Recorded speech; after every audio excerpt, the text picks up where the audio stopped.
প্রাতিষ্ঠানিক রূপদান করতে চাই। সে কারণে আমরা গণতন্ত্রকে আমাদের 1 নম্বর মূলনীতি হিসেবে গ্রহণ করেছি।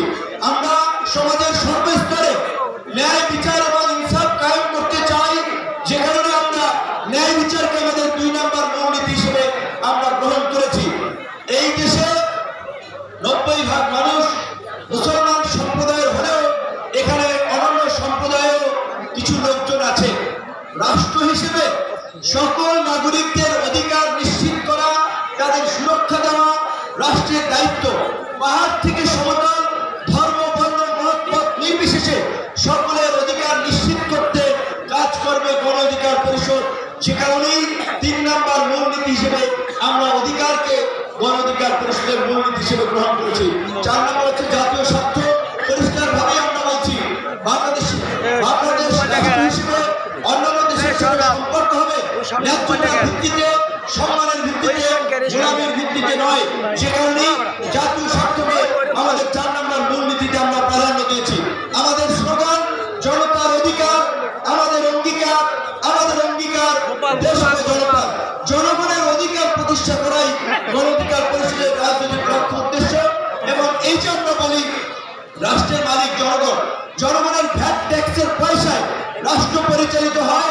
রাষ্ট্রীয় কর্মকর্তা কর্মচারী, সেটা এসপি সাহেব হোক, ডিসি সাহেব হোক, ইউনো সাহেব হোক, সকল সাহেবদের বেতন হয় এই জনগণের ভ্যাট ট্যাক্সের টাকায়। কাজেই এই প্রজাতন্ত্রের কর্মকর্তা কর্মচারীরা তারা যেন জনগণের প্রতি দায়বদ্ধ থাকে এবং জনগণ যেন মনে করে যে বিভিন্ন প্রতিষ্ঠানে তার যে অধিকার আছে নাগরিক হিসেবে, সেটা যৌক্তিক এবং ন্যায়সঙ্গত।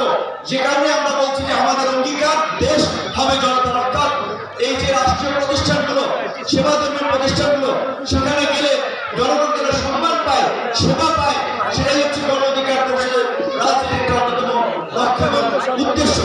এই জুলাই বিপ্লব, আজকে যে আলোচনার শিরোনাম জুলাই বিপ্লব এবং জন আকাঙ্ক্ষা, আমি মনে করি এই যে জন আকাঙ্ক্ষাকে ধারণ করেই কিন্তু এই গতানুগতিক রাজনীতির বাইরে এই স্বাধীনতার সুবর্ণ জয়ন্তীতে 50 বছরে সে 2021 সালে গণ অধিকার পরিষদ এই মত নিয়ে দল ঘোষণা করেছে। আজকের যে জুলাই বিপ্লব, আপনারা সকলেই জানেন 2018 সালে এই কোটা সংস্কার আন্দোলন আমরা শুরু করেছিলাম। সেই আন্দোলনের মধ্যে দিয়ে আমাদের অবস্থান এবং আজকের পরিস্থিতি, এই যে 5ই আগস্ট ছাত্র জনতার যে গণ অভ্যুত্থান হয়েছে, সেই গণ অভ্যুত্থান কোন রাজনৈতিক দলের ডাকে হয় নাই, কোন রাজনৈতিক দলের নেতার নেতৃত্বে হয় নাই। ছাত্র আন্দোলনের মাধ্যমে এই গণ অভ্যুত্থান হয়েছে। ছাত্ররা কেন গণ অভ্যুত্থান এসেছিল, কেন গণ অভ্যুত্থানের ডাক দিয়েছিল? তারা সরকারি চাকরিতে বৈষম্যমূলক কোটা সংস্কার চেয়ে মেধার মূল্যায়ন চেয়েছিল।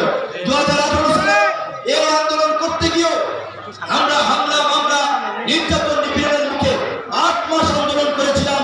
তারপরে আমরা সেই 17ই ফেব্রুয়ারি আন্দোলন শুরু করে 4 অক্টোবর প্রজ্ঞাপনের মধ্যে দিয়ে আন্দোলনের পরিসমাপ্তি করি। এই 2024 সালে